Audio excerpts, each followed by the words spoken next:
Well, probably to understand what I love about snowboarding goes back to when I was a kid. I love to fly.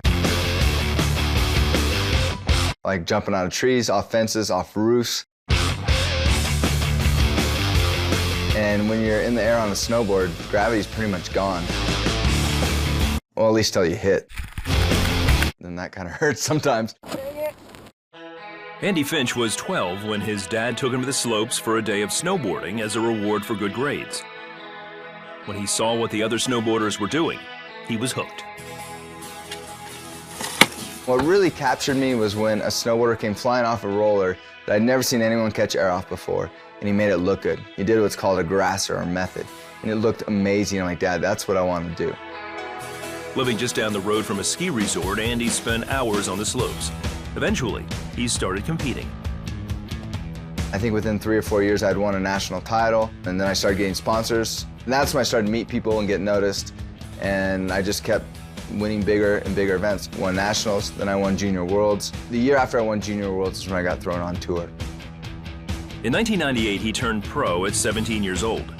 He hit all the major tour stops from the World Cup to the Winter X Games.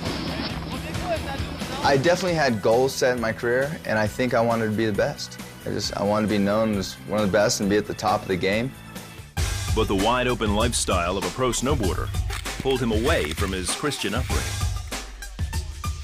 I was going to travel to all these new places around the world.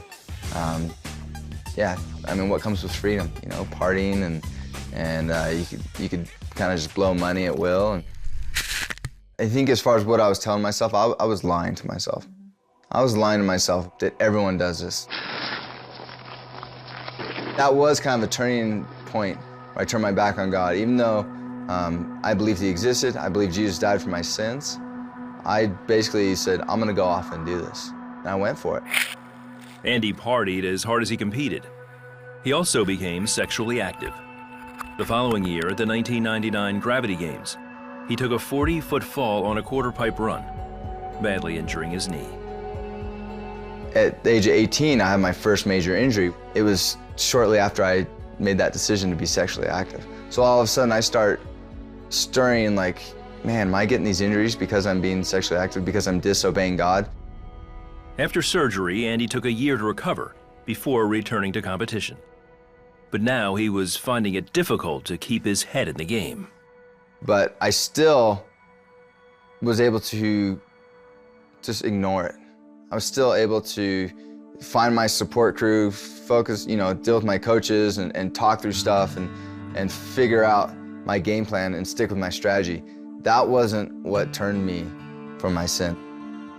Andy managed to push those nagging thoughts aside for another 5 years as his life revolved around snowboarding, partying, and sex. That is, until he started to see how his actions were hurting others. All of a sudden, so many different things are really starting to make sex not that rad. It actually really started to torture me. And along that lines, I started to see a couple girls that I had really liked. All of a sudden, I saw how I was using them and destroying their life, really messing with their heads, and kind of, I saw that destruction. The 2003-2004 season turned out to be one of Andy's best. He'd medaled in the Winter X Games and was making more money than he ever had.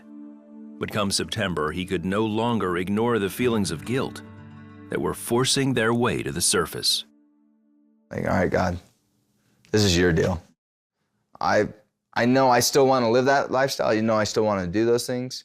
I know the temptations, I'm too weak. So this is your deal. It's got to be you that changes my life, that changes my heart, that gives me strength to turn from these temptations. Andy handed his life over to Jesus Christ and trusted with His help, he could change. All right, God, this is yours. You're sovereign God with all authority. What do you want to do with my life? Because what I'm doing is not working. As Andy read the Bible, he found the strength to put the lifestyle behind him. God sees me not as just a good dude. He sees me as the glory of God. Like, Jesus is the glory of God, right? He came in and did what no one else could do. And that's how God views me? Like, are you kidding me? I don't deserve that. So that's pretty rad. And that's something I really mentally can't even comprehend fully. But even just a little bit is worth it. Andy continued to compete at the highest level of the sport, earning him a spot on Team USA for the 2006 Winter Olympics. He also married Amber that year, and together they're raising a family. Snowboarding is still a big part of Andy's life, but today he sees it as a way to share what Jesus Christ has done for him.